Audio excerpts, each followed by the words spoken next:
নমস্কার, ইসিসিএন খবরে আপনাদের স্বাগত। আপনাদের সাথে আমি পূজা। বিস্তারিত খবরে যাওয়ার আগে শুরুতেই হেডলাইন্স। শ্যামা জুয়েলারি হাউস, মেইন রোড, মসজিদের সম্মুখে দিনহাটা।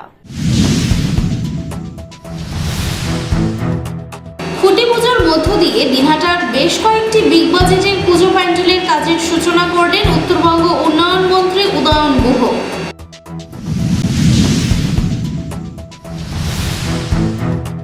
রথযাত্রা উপলক্ষে রথের রশি টানতে ভক্তদের ঢল দিনহাটা শহরে।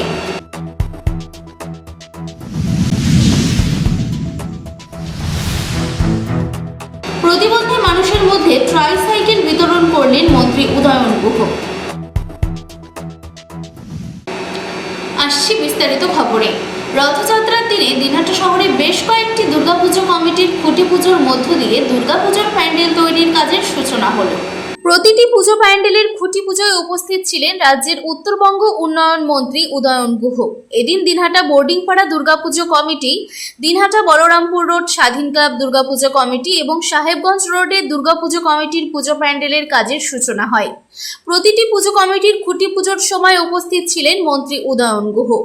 এদিন খুঁটি পুজোর মধ্য দিয়ে পুজো প্যান্ডেলগুলির কাজের উদ্বোধন করেন মন্ত্রী উদয়ন গুহ এবং বলেন, প্রতি বছরের মতোই এবছরও দিনহাটা শহর এবং শহরতলি এলাকায় বেশ কয়েকটি বিগ বাজেটের পুজো অনুষ্ঠিত হবে। প্রতি বছরের চেয়ে এবছর পুজোর জৌলুস আরও বাড়বে। তিনি বলেন, কোচবিহার জেলা ছাড়াও আলিপুরদুয়ার জেলা, জলপাইগুড়ি জেলা, এমনকি নিম্ন আসাম থেকেও লোকজন দিনহাটায় এসে থাকেন পুজো দেখতে। কাজেই এবছরও পুজো কমিটিগুলি বেশ জমজমাটভাবে পুজো করবেন বলে প্রস্তুতি শুরু করে দিয়েছেন।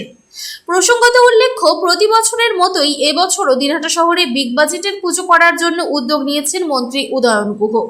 ইতিমধ্যেই পুজো কমিটির কর্মকর্তাদের নিয়ে দিনহাটা পুরসভায় বৈঠক করেছেন তিনি।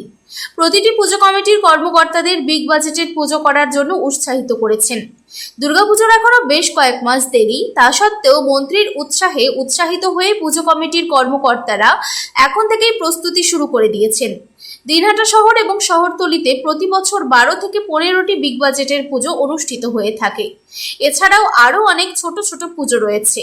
এবছরও দিনহাটা শহরে বিগ বাজেটের পুজো করার জন্য এখন থেকেই কোমর বেঁধেছেন পুজো কমিটির কর্মকর্তারা।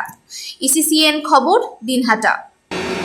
রথযাত্রাকে কেন্দ্র করে শুক্রবার বিকেলে জমজমাট দিনহাটা শহর। প্রথা মেনে এদিন দিনহাটা শহরের বিভিন্ন মন্দির থেকে রথ বের হয়েছে। এদিন মহামায়াপাঠ মন্দির, দিনহাটা মদনমোহন মন্দির সহ দিনহাটা কালাচাঁদ মন্দির, প্রপন্ন আশ্রম সহ বিভিন্ন মন্দির থেকেই রথ বেরিয়েছে। এদিন দিনহাটা মদনমোহন বাড়ি মন্দিরে রথের দড়ি টান দিয়ে রথের উদ্বোধন করেন উত্তরবঙ্গ উন্নয়ন মন্ত্রী উদয়ন গুহ। এই রথ দিনহাটা মদনমোহন বাড়ি মন্দির চত্বর থেকে বেরিয়ে দিনহাটা কলেজপাড়া থেকে ঘুরে এসে দিনহাটা শহরের বিভিন্ন পথ পরিক্রমা করে গোধূলি বাজার নিত্য কালীবাড়ি মন্দিরে শেষ হয়। এই মন্দির চত্বর মাসির বাড়ি হিসেবে কল্পিত। প্রতি বছরের মতোই এবছরও মহামায়াপাঠ মন্দির চত্বর থেকে জগন্নাথ দেবের রথযাত্রা শুরু হয়। সেখান থেকে এই রথ বেরিয়ে দিনহাটা শহরের বিভিন্ন রাস্তা পরিক্রমা করে কালাচাঁদ মন্দিরে গিয়ে শেষ হয়। এদিন দিনহাটা কালাচাঁদ মন্দির থেকেও একটি রথ যাত্রা করে। এছাড়াও ছোট বড় অসংখ্য রথ দিনহাটা শহরে বের হয়। রথযাত্রাকে কেন্দ্র করে যাতে কোনো রকম শান্তি শৃঙ্খলা বিঘ্নিত না হয় তার জন্য কড়া পুলিশি ব্যবস্থা ছিল। রাস্তার মোড়ে মোড়ে পুলিশ যেমন মোতায়েন করা হয়েছিল, পাশাপাশি বিভিন্ন রথ চলার পথে পুলিশ সক্রিয় ভূমিকা পালন করে। প্রসঙ্গত উল্লেখ্য, অন্যান্য বছরের তুলনায় এবছর দিনহাটা শহরে এই রথযাত্রা উপলক্ষে আলাদা ধরনের উন্মাদনা সৃষ্টি হয়েছে। দীঘায় জগন্নাথ মন্দিরের রথের রশি টান দিয়ে রথযাত্রার সূচনা করেন মুখ্যমন্ত্রী মমতা বন্দ্যোপাধ্যায়। দিন কয়েক আগে দিনহাটা শহরের বিভিন্ন ওয়ার্ডে দীঘার জগন্নাথ মন্দিরের প্রসাদ বিতরণ করা হয়। ফলে এদিন দিনহাটা শহরে রথযাত্রা উপলক্ষে যেন একটি স্বতন্ত্র মাত্রা যুক্ত হয়েছে। ইসিসিএন খবর, দিনহাটা। রথযাত্রার পবিত্র দিনে দিনহাটায় বিশেষভাবে সক্ষমদের হাতে ট্রাইসাইকেল তুলে দিলেন মন্ত্রী উদয়ন গুহ। রথযাত্রার শুভ দিনকে স্মরণীয় করে তুলল এক মানবিক উদ্যোগ। শুক্রবার দুপুরে দিনহাটার প্রায় 40 জন বিশেষভাবে সক্ষম ব্যক্তির হাতে ট্রাইসাইকেল তুলে দিলেন রাজ্যের উত্তরবঙ্গ উন্নয়ন মন্ত্রী উদয়ন গুহ। দিনহাটা বিধানসভার বিভিন্ন প্রান্ত থেকে আসা এই বিশেষভাবে সক্ষম মানুষদের সহায়তা করতে মন্ত্রীর ব্যক্তিগত উদ্যোগে আয়োজিত হয় এই কর্মসূচি। অনুষ্ঠানে উপস্থিত ছিলেন দিনহাটা পৌরসভার চেয়ারম্যান অপর্ণা দে নন্দী, দিনহাটা 2 নম্বর ব্লক তৃণমূল কংগ্রেস সভাপতি দীপক কুমার ভট্টাচার্য, দিনহাটা শহর তৃণমূল সভাপতি বিশু ধর সহ একাধিক বিশিষ্টজন। মন্ত্রী উদয়ন গুহ বলেন, সমাজের প্রান্তিক মানুষের পাশে দাঁড়ানো আমাদের দায়িত্ব। তাদের স্বাবলম্বী করতে আমরা চেষ্টা করছি। আগামী দিনেও এই ধরনের উদ্যোগ চলবে। এমন এক সমাজমুখী উদ্যোগে খুশি উপভোক্তারা ও স্থানীয় বাসিন্দারা। রথযাত্রার মতো পবিত্র দিনে এই মানবিক কর্মসূচি নিঃসন্দেহে নজির গড়ল বলে মনে করছে শহরবাসী। চোখের সামনে আমরা দেখি অনেক বিশেষভাবে সক্ষম মানুষ যারা চলাফেরা করতে পারেন না, ইচ্ছে থাকলেও হয়তো সংসারের জন্য একটু কাজ করবেন, তারও উপায় থাকে না। এই রকম নানা মানুষের নানা রকম দাবি আমাদের কাছে আছে, সবটা তো আমাদের পক্ষে সমাধান করা সম্ভব না। তাই আজকে এই রথযাত্রার পূর্ণ দিনে যখন আমাদের মাননীয় মুখ্যমন্ত্রী দীঘাতে জগন্নাথ ধামে আজকে রথযাত্রার উদ্বোধন করবেন, সেই সময় আমরা দিনহাটাতে আজকের এই শুভ দিনে দিনহাটা বিধানসভা কেন্দ্রে 40 জন এই ধরনের মানুষ যাদের হয়তো উপর পোর্শনটা শক্তিশালী কিন্তু লোয়ার পোর্শন, শরীরের লোয়ার পোর্শন দুর্বল, তারা যাতে ঘর থেকে বেরিয়ে তাদের জীবিকার কাজ একটু করতে পারে, তার জন্য এই ধরনের 40 জনকে আমরা আজকে ট্রাইসাইকেল উপহার দিলাম। এটা একেবারে আমরা সবাই মিলে ব্যক্তিগত উদ্যোগে করছি, এর সাথে কোনো সরকারি প্রকল্পের কোনো যোগাযোগ নেই। আমাদের শুভানুধ্যায়ীরা, আমাদের বন্ধুরা নানা রকম সহায়তা করে আমরা এই সাইকেলগুলো 40 জন বিশেষভাবে সক্ষম মানুষের হাতে তুলে দিতে পারি। ইসিসিএন খবর, দিনহাটা। এখন বিরতি, ফিরে আসছে বিরতির পর আরো খবর নিয়ে। আপনারা দেখতে থাকুন ইসিসিএন খবর। শ্যামা জুয়েলারি হাউস মসজিদের সম্মুখের দিনহাটা। সবসময় সবার আগে নতুন ডিজাইনের হলমার্ক গহনা, নতুন কালেকশন পাওয়া যায়। শ্যামা জুয়েলারি হাউস, মেইন রোড, মসজিদের সম্মুখে, দিনহাটা। মিষ্টির জগতের একটি প্রতিষ্ঠিত নাম রাজরিক মিষ্টান্ন ভান্ডার, Balrampur road, maxi cab stand, Dinhata. এখানে পাওয়া যায় রসগোল্লা, পান্তুয়া, কেশর কালাকান, ক্ষীর দই, রসমঞ্জরি সহ নানা রকমের মিষ্টি। এছাড়াও বিখ্যাত ল্যাংচা, রাবড়ি ও সুস্বাদু পনিরও পাওয়া যায় এখানে। যে কোনো অনুষ্ঠানের অর্ডারও নেওয়া হয়। যোগাযোগ করুন স্ক্রিনে দেওয়া নম্বরে।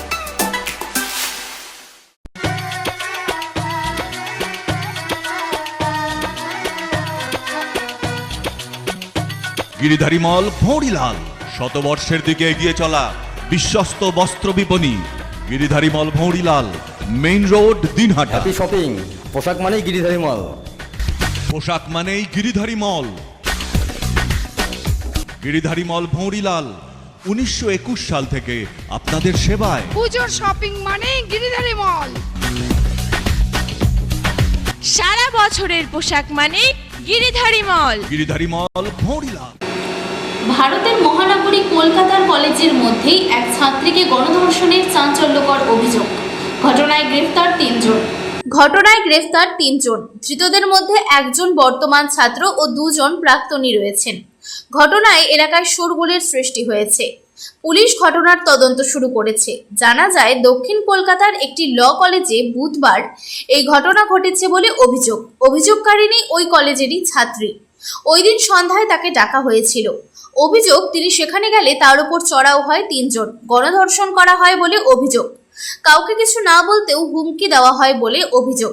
পরে ওই ছাত্রী কসবা থানায় লিখিত অভিযোগ দায়ের করেন। অভিযোগ পেয়ে নড়েচড়ে বসেন পুলিশ আধিকারিকরা। প্রথমে 2 জনকে পাকড়াও করে জিজ্ঞাসাবাদ চলে। তাদের থেকে মূল অভিযুক্তের খোঁজ পাওয়া যায়। কাল বিলম্ব না করে মূল অভিযুক্তকেও গ্রেফতার করা হয়। ওই ছাত্রীর শারীরিক পরীক্ষা করানো হয়েছে কলকাতারই একটি সরকারি হাসপাতালে।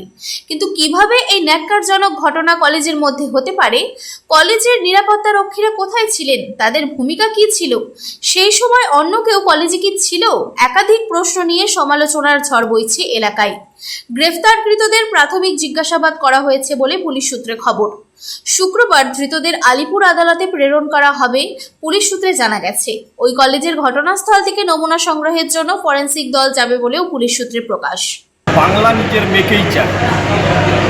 গোটা বাংলা জুড়ে মহিলা মুখ্যমন্ত্রী মহিলাদের মধ্যে সিম্পেথি অর্জন করে বাংলার মানুষকে ভুল বুঝিয়ে ক্ষমতা দখল করেছে।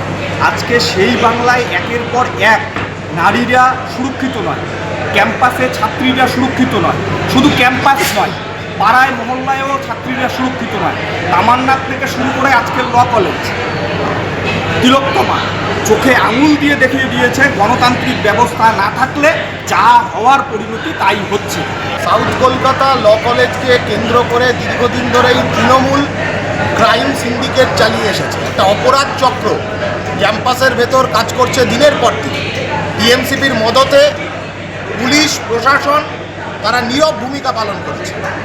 আরজি করের ঘটনা আমরা দেখেছি, চোখে আঙুল দিয়ে দেখিয়ে দিয়েছে যে এই রাজ্যের কোনো ক্যাম্পাসে ছাত্রীরা সুরক্ষিত নয়, নিরাপত্তাহীনতায় ভুগছে ছাত্রীরা। আমরা বারবার বলেছিলাম একই ঘটনা, গণধর্ষণের ঘটনা সাউথ কলকাতা ল কলেজের ক্যাম্পাসের ভেতরে।